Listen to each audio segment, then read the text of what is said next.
Hello everyone! Welcome back to next family vlogs. Chicken biryani అంటే ఎవరికి ఇష్టం ఉండదు చెప్పండి. రెస్టారెంట్‌కి వెళ్ళాల్సిన అవసరం లేకుండా ఇంట్లోనే చికెన్ బిర్యానీ ఎలా ప్రిపేర్ చేసుకోవాలో చూసేద్దాం పదండి. ఫస్ట్ కేజీ చికెన్ కడిగి పక్కన పెట్టుకోండి. ఇప్పుడు చికెన్ మ్యారినేట్ చేసుకోవడానికి కావాల్సిన పచ్చిమిర్చి పేస్ట్‌ని తయారు చేసుకుందాం. 4 పచ్చిమిర్చి, కొంచెం కొత్తిమీర, కొంచెం పుదీనా, 2 టమాటాలు వేసుకొని గ్రైండ్ చేసుకోవాలి. ఇలా గ్రైండ్ చేసేసుకున్న పేస్ట్‌ని చికెన్ పీసెస్‌లో వేసుకొని బాగా కలుపుకోవాలి. చికెన్ పీసెస్‌కి బాగా పట్టేలాగా కలుపుకోవాలి. ఇందులో ఇప్పుడు 3 స్పూన్స్ కారము, 3 స్పూన్స్ సాల్ట్ వేసేసుకొని బాగా కలుపుకోవాలి. 2 spoons garam masala, 1 spoon biryani masala, 2 spoons ధనియా పౌడర్ వేసేసుకొని బాగా కలుపుకోవాలి. పీసెస్‌కి బాగా పడితే మసాలా అప్పుడు మంచి టేస్ట్ ఉంటుంది పీస్.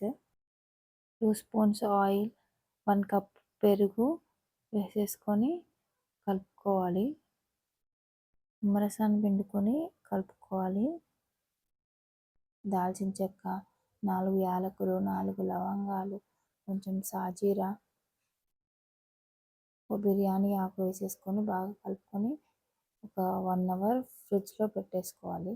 బ్రౌన్ ఆనియన్ కోసం స్టవ్ పైన కడాయి పెట్టుకొని ఆయిల్ పోసేసుకోవాలి. ఆయిల్ హీట్ అయిన తర్వాత ఆనియన్స్ వేసేసి కలుపుకుంటూ వేయించుకోవాలి. ఆనియన్స్ మాడిపోకుండా ఇలా బ్రౌన్ కలర్ వచ్చేంత వరకు వేయించుకొని పక్కన పెట్టేసుకోవాలి. స్టవ్ పైన గిన్నె పెట్టేసుకొని నెయ్యి వేసుకోవాలి. అందులో కొంచెం సాజీరా, లవంగాలు, యాలకులు, దాల్చిన చెక్క, అనాస పువ్వు, 2 బగారా ఆకులు, జాపత్రి వేసేసుకోవాలి. కేజీ చికెన్‌కి 3 గ్లాసెస్ బాస్మతి రైస్ తీసుకోవాలి. రైస్ 3 గ్లాసెస్ తీసుకున్నాం కాబట్టి వాటర్ 6 గ్లాసెస్ తీసుకోవాలి.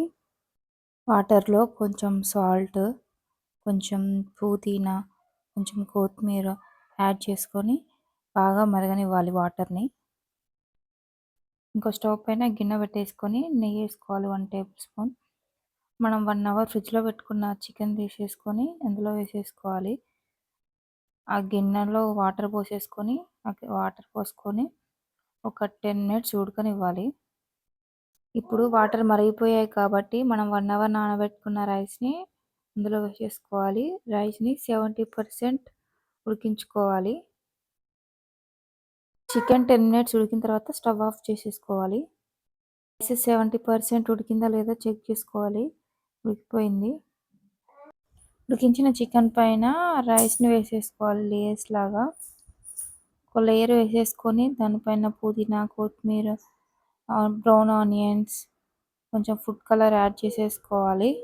రైస్ మళ్ళీ ఇంకో లేయర్ వేసేసుకోవాలి. వేసేసుకొని టీ గ్లాస్ వాటర్ పోసుకోవాలి. దానిపైన బ్రౌన్ ఆనియన్స్, పుదీనా, కొత్తిమీర, కొంచెం నెయ్యి, ఫుడ్ కలర్ వేసేసుకొని మూత పెట్టేసుకోవాలి. దమ్ చేసుకోవడానికి ఇప్పుడు స్టవ్ పైన గిన్నె పెట్టేసుకొని దానిపైన బరువు పెట్టుకోవాలి. బాగా గుర్తుపెట్టుకోండి, 5 మినిట్స్ హై ఫ్లేమ్లో ఉడికించుకోవాలి, 15 మినిట్స్ లో ఫ్లేమ్లో ఉడికించుకోవాలి. ఇలా ఉడికించుకోవడం వల్ల కింద మాడిపోకుండా ఉంటుంది. చికెన్ కరెక్ట్గా ఉడుకుతుంది. చూడండి ఎంత బాగా ఉడికిపోయిందో. ఇంట్లోనే ఈజీగా రెస్టారెంట్ స్టైల్లో ఇలా ట్రై చేసుకోండి అందరూ. చూస్తుంటేనే నోరూరిపోతుంది కదా. ఇప్పుడు బిర్యానీకి కాంబినేషన్గా రైతాని ఎలా ప్రిపేర్ చేసుకోవాలో చూసేద్దాం పదండి. పెరుగు తీసుకొని దాన్ని గడ్డ లేకుండా కలుపుకోవాలి. కలుపుకొని తర్వాత కొన్ని వాటర్ యాడ్ చేసుకోవాలి. తర్వాత కొన్ని ఆనియన్, కొన్ని పచ్చిమిర్చి, కొన్ని క్యారెట్ వేసేసుకోవాలి. తర్వాత కొంచెం సాల్ట్ యాడ్ చేసేసుకొని కలుపుకోవాలి. అంతే, రైతా రెడీ. ఈ వీడియో మీకు నచ్చినట్లయితే లైక్ చేసి సబ్స్క్రైబ్ చేసేసుకోండి.